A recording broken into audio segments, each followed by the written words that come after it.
HeroQuest is the best game ever made, and anyone who says otherwise is wrong. The best thing about HeroQuest is the miniatures made in the glory days before Games Workshop had been destroyed from within. There is not an inch of pretentious overcomplexity about them. Any man can tell what they are from 500 yards away, and I know this because I've tested it with a team of Russian ex-Soviet scientists. Because they weren't destroyed by idiotic oversculpting, many a young lad got their start in miniature painting, making their first delicate steps with these fine figures.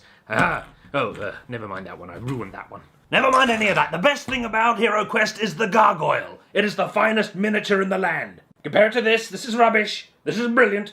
This is an abomination. This is a gargoyle. When a young lad saw this miniature, do you know what he said? He said, "Ooh, I've got to get in on that HeroQuest action." And he was right.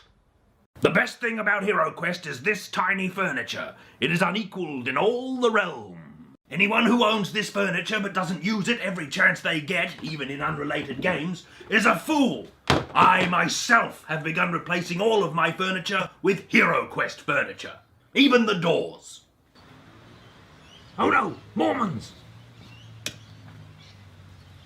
The best thing about HeroQuest is the cards. What you see before you is the exact optimum number of cards required to play a heroic adventure game. No more, no less. Why, just the other month I was playing in the local international poker tournament, and when it came time to reveal my hand, bam! Heroic brew! And I took home all the winnings, because after all, who's gonna argue?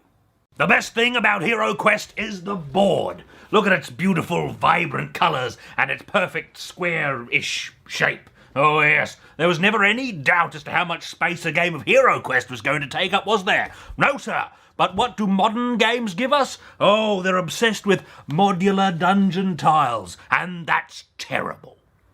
Half the time it's a complete disaster as the dungeon immediately veers off the nearest table edge. The other half the time it expands into a colossal labyrinth far larger than any reasonable table owned by mortal men. Play it on the floor, you might say. Well, what about people with back, neck and face problems? Ah, you didn't think of that, did you? The best thing about HeroQuest is the quest book, jam-packed with cracking sword and sorcery scenarios, each more different than the last, and none more different than the dreaded blank map, which is used to make your own deadly scenarios. Of course, the only natural response to this is to put a monster in every square, as is the right and privilege of every HeroQuest owner. The best thing about HeroQuest is the box art.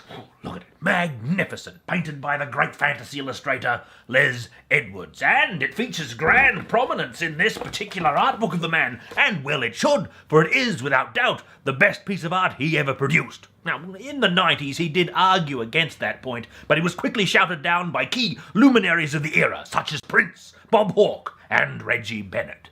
So it turns out that this was a cracking reboxing all along. But is a single reboxing enough to cover the grand majesty of HeroQuest? No, sir. No, it is not. And that means it's time for another cracking unboxing of HeroQuest. Let's get started. Oh, the best thing about HeroQuest is the inside of the box. Look at these cracking instructions for heroic miniature assembly. What with their clear pictures and words, by God. When I was a lad assembling these miniatures, I would have terrible nightmares about an apocalyptic time when highly convoluted miniatures, much more so than this, would come with instructions without words at all and terrible, grainy little pictures and only the loosest interpretation of the word instructions.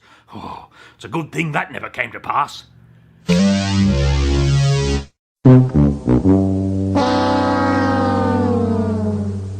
The best thing about HeroQuest is this cracking screen. Not only is it covered with blistering artwork, it is also the finest perch in all the land from which to drop falling rocks on unsuspecting fools in unrelated games. It also prominently features the gargoyle. You can't even tell what this is. This is a gargoyle. The best thing about HeroQuest is the broadsword. Broadsword. Fire of Wrath. The best thing about HeroQuest is rolling to move, and you might roll your eyes at this, but it really adds to the drama. Will I trip on a flagstone or leap heroically into battle? Let's find out. Well, the best thing about HeroQuest is ignoring the roll to move rule. It was clearly only included for the junior set, more used to playing snakes and ladders, and not really intended for true masters of the game. The best thing about HeroQuest is the combat dice. No finer set of dice have ever been made in any kingdom. These dice also represent the essential binary which encapsulates all evil beasts in this game. The monsters are either dead or alive. And the symbol of evil looks like a bunny rabbit if you turn it upside down. And that's why you'll hear veterans call them the bunny rabbit dice. Adorable bunny, symbol of immortal evil. The best thing about HeroQuest is the barbarian. Look at the muscularity. You are the barbarian, the greatest warrior of all. And they're not kidding, he throws 3 combat dice on attack by default. Not even the gargoyle can stand up to that. And that's without needing to get the broadsword. Broadsword. A barbarian, best character in the game by a long shot, and you should all go play as him immediately. Right, now that the peasantry have gone, the best thing about HeroQuest is the dwarf. Ah yes, the barbarian, strictly for beginners. He is in fact easy mode. True aficionados of HeroQuest and masters of the game choose the dwarf.